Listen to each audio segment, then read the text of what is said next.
পয়সা চাচ্ছে। পয়সা চাইছে? না পয়সা চেয়েছে, আমি বলেছি না ভাই আমি বিক্রি করে খাই।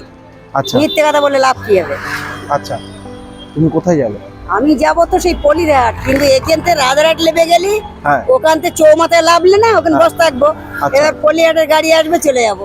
যাক, তোমার একদিনের কষ্ট তুমি আমায় দিয়ে দাও, আমার একদিনের খুশি আমি তোমায় দিতে চাই, ঠিক আছে? আমি কি তোমাকে খুশি? তোমাকে অল্প কিছু সাহায্য করবো, অল্প কিছু, আমার যতটা সামর্থ্য, আমার বেশি সামর্থ্য না, চৌমাথায় ছেড়ে দিচ্ছি। হ্যাঁ।